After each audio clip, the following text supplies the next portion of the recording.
Assalamualaikum warahmatullahi wabarakatuh. Bismillah. Alhamdulillah wassalatu wassalamu ala Rasulillah Sayyidina wa Maulana Muhammad ibn Abdullah wa ala alihi wa ashabihi wa mawala. La hawla wa la quwata illa billah wa ba'd.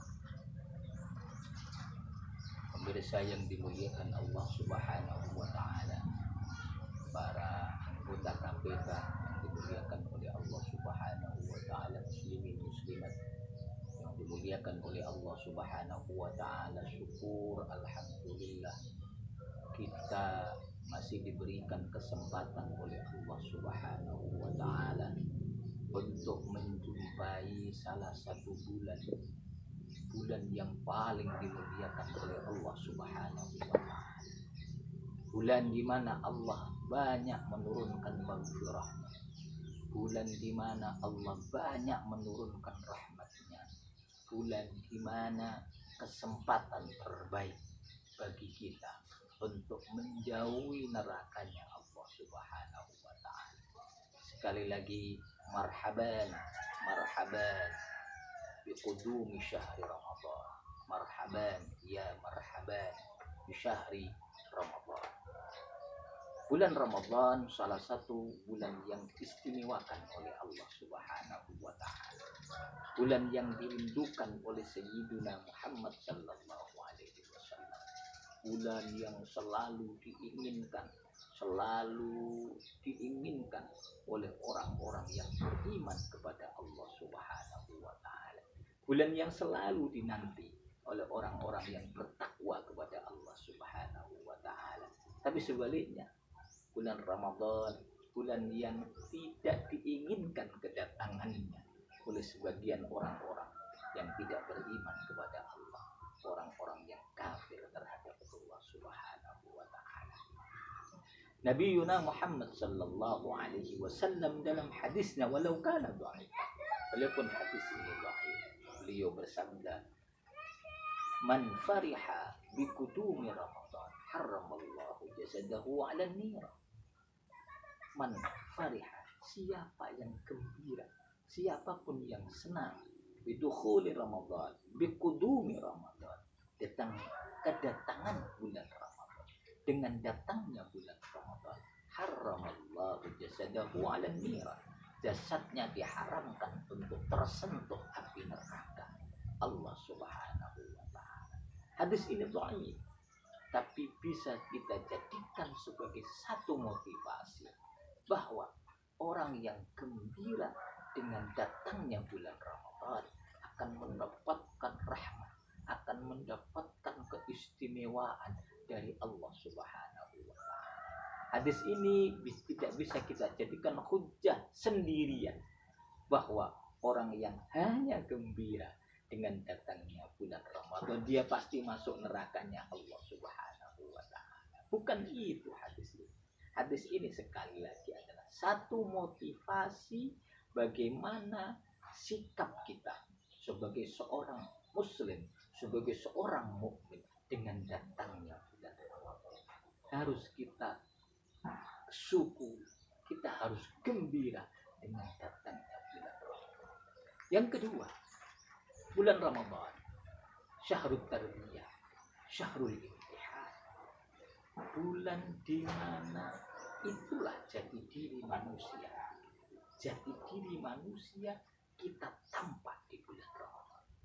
Sebagaimana sabdanya Rasul Muhammad sallallahu alaihi wasallam, "Idza jaa Ramadan futihat abwabul jannah wa ghliqat abwabun nar wa sufidatis syayatin." Muttafaqun alaih. Hada ma rawahu al-Bukhari wa Muslim. Hadis ini diriwayatkan oleh Imam Bukhari dan Imam Muslim yang tidak terbantahkan kesahihan.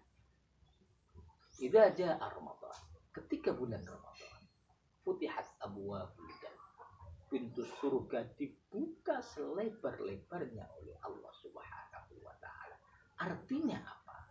Bulan Ramadan salah satu kesempatan terbaik bagi orang-orang mukmin untuk memperbanyak amal salihah, amal-amal yang saleh, untuk memperbanyak zikir kepada Allah Subhanahu wa taala, untuk memperbanyak takarrub kepada Allah Subhanahu wa taala, sehingga digambarkan oleh Kanjeng Nabi Muhammad. Gambarkan oleh Muhammad, futihat abwaabul jannah. Bulan Ramadan 30 hari, pintu surganya Allah terbuka lebar-lebar untuk kita masuki. Untuk kita masuki dengan apa? Dengan al-amal shalihat lil mu'minin.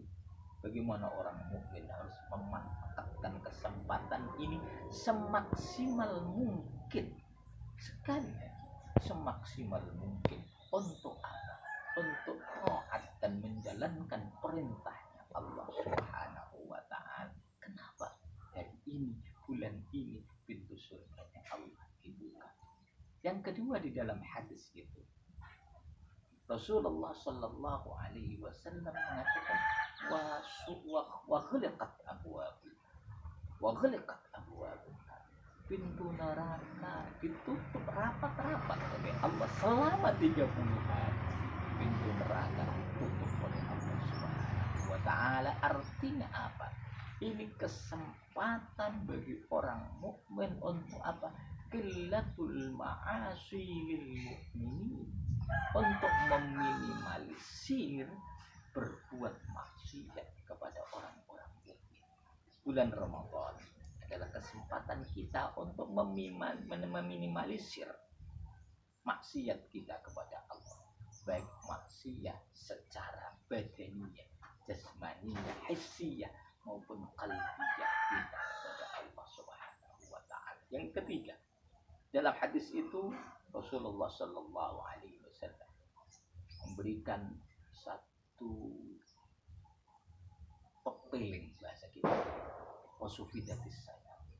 Pada bulan Ramadan 30 hari setan dibelenggu oleh Allah Subhanahu wa taala, sehingga setan tidak punya kesempatan untuk mengganggu manusia.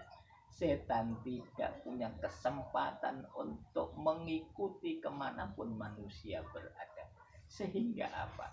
Inilah betul-betul diri kita sebagai manusia. Kenapa? Kita hari ini, kita di bulan Ramadan tidak bisa kembali mengkambing hitamkan ketika kita bermaksiat, bahwa kita digoda oleh setan. Kita khilaf karena tergoda oleh setan. Bulan ini setan dibelenggu oleh Allah Subhanahu wa taala, sehingga kemaksiatan kita bukan karena setan, tapi karena diri kita sendiri. Maka karena itu di bulan Ramadan, itulah diri kita. Maksiat kita di bulan Ramadan bukan karena setan, tapi karena diri pribadi kita masing-masing. Sekali lagi, kesimpulannya adalah bulan Ramadan bulan tarbiyah. Bulan Ramadan bulan imtihan bagi kita untuk menjadi hakikatun nafsina, untuk hakikat diri kita, hakikat kemanusiaan kita. Akhirnya ketika kita mampu di bulan Ramadan memanfaatkan itu untuk iksarul ibadah, memperbanyak ibadah pada Allah Subhanahu wa taala, qillatul ma'asi, kita meminimalisir maksiat kita kepada Allah Subhanahu wa taala, sehingga di ujung Ramadan kita betul-betul menjadi orang yang fitri, betul-betul kembali kepada fitrah kemanusiaan kita, fitrah diniyah kita, dzalika dinul qayyim. Kita kembali lurus ke jalan Allah Subhanahu wa taala. Akhirnya kita selalu berdoa kepada Allah Subhanahu wa taala. 30 hari bulan Ramadan mamlu'un bil ibadah, mamlu'un bil zikri, mamlu'un bit ta'lim, sehingga apa? Mauna Allah, rahmat Allah turun kepada kita semua. Amin amin ya rabbal alamin. Wallahu a'lam bissawab. Shallu ala nabi Muhammadin. Assalamualaikum warahmatullahi wabarakatuh.